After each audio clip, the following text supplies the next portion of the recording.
Everyone, coming live from Lafayette headquarters. It's that day today. That day where we are going to celebrate day 365. Linux from scratch on. This guy, the Dell Optiplex 7050. Without further nonsense, I'm going to cut back to this guy being set up over there and me connected via SSH on my desktop. So, yeah. Actually, I thought I wanted to show you guys how I do my things here. So here I'm finding a power cable for him. I'm gonna scour through. This is a ThinkPad R500. If you guys want an Arch install on this boy, I can do it. But it'll probably be via SSH because there's no keys on it. Anyways, I'm just scouring for a power cord. Maybe I'll find one. This one. See here. Oh. Okay, well I found this. Yank out of it. Okay. There is our power cord. Now to just these things back in there. Just get in there like that. Okay, now I'll actually cut back to the thing. Okay, so here I am. I am connected via SSH onto my Linux Mint system. This is everything. One thing you will need is if you're gonna do a Linux from scratch, always have an OSPCI available. Okay. Today we're just going to focus on chapters 1 to 7. Let me just bring this close to my mouth, this microphone. And yeah, so let's start on. So here I have the book on my second monitor here. Let me just how do I do that? Okay, there we go.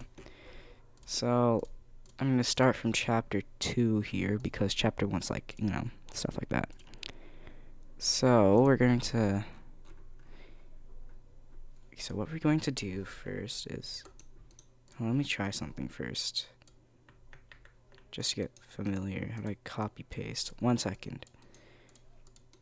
Okay, so never mind, it's middle click for some reason. That's a little weird, but alright, I got it.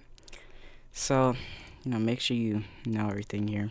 Because, if you're going to go beyond Linux from scratch, if you're going to install the Linux firmware thing, you have to manually copy files and stuff, so, yeah. Alright, so first off, we need to check if we have the correct system requirements. I'm on Mint, like the USB install. So let's check. So what we're going to do is we're going to open up Nano, and we're going to do... It doesn't matter where you make it, honestly. We copy all this that it says on the guide here. Like this. Okay. Copy. Paste. Okay, everything... Has everything been pasted? Let's check. Okay. I'm going to write this file.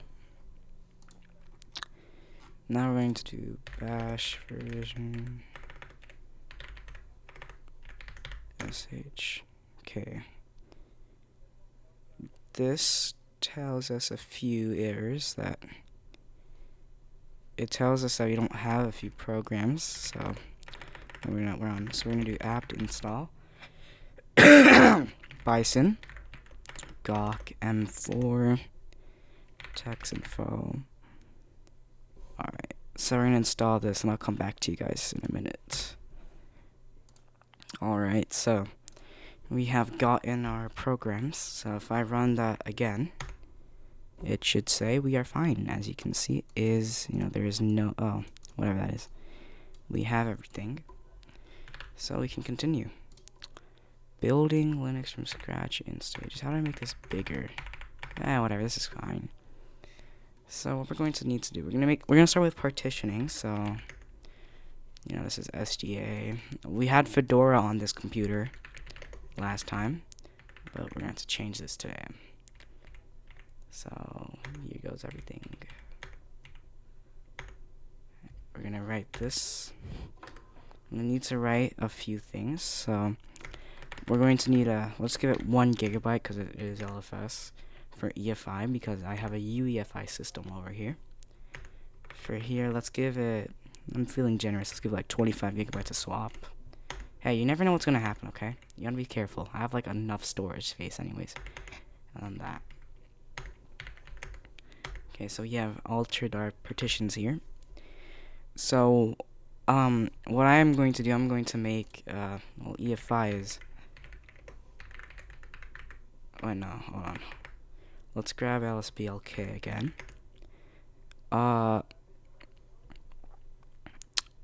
So, we are going to make... No, wait. mkfs.fat-f32 1.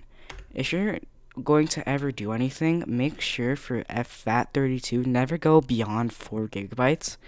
This is not like a, ordinary requirement. It literally, because it's like 32-bit, some like bytes, it literally just doesn't render more than 4 gigabytes. So make sure you just keep it less than 4. So for swap, make swap STA2. Let's make our root partition. Yeah. Here it is doing something. I don't know what it's doing. Discarding device blocks. Sort of like, cleaning up the Fedora install, I guess. I'm not pretty sure. So I'm gonna let it do its thing here. Let's continue on with the guide. Okay. Anyways. This is just telling us to create everything. Okay, this is important. So what you want to do here is export LFS equals /mnt/LFS. Like that. If you guys want, I could put the guide like on the left so you guys know what I'm doing. Or should I just like, I don't know what's going on in my room. There's like some noise going on. Or I could have like this. So that way you know what I'm following here. I believe that would be great. If you know what I'm doing. So, you know what, like, so over here. We're only going from chapter 1 to 7. So export this. You're gonna set the UMask here. To make sure everything's correct, echo LFS, that comes correctly. Check your UMasks, perfect. Yeah, mine's 0022, but the guide tells us it's fine, so that's okay. So we're gonna mount it. So we're gonna make.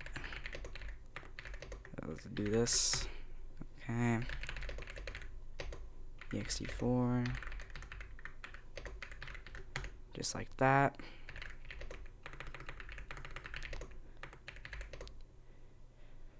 I'm not doing that. I'm not making a separate home directory. That's too much work for me.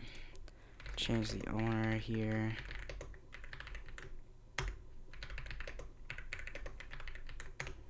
While we're at it, you might as well, set up swap. I don't know why it's giving us some.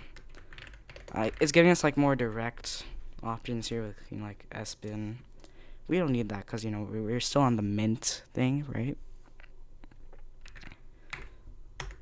And obviously we're going to need to activate the FAT32 partition, which is, oh yeah, mount j1 slash, oh.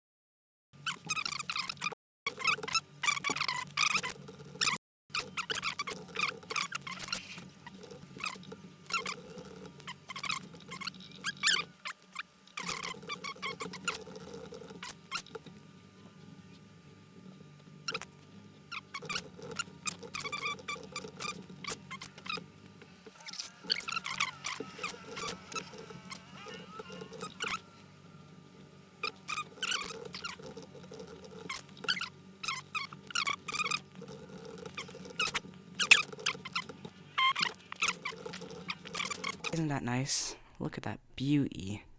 That eye candy just for you. Okay. Now I shall log out. Close these darn tabs that give me a headache. And I shall end the video. Bye.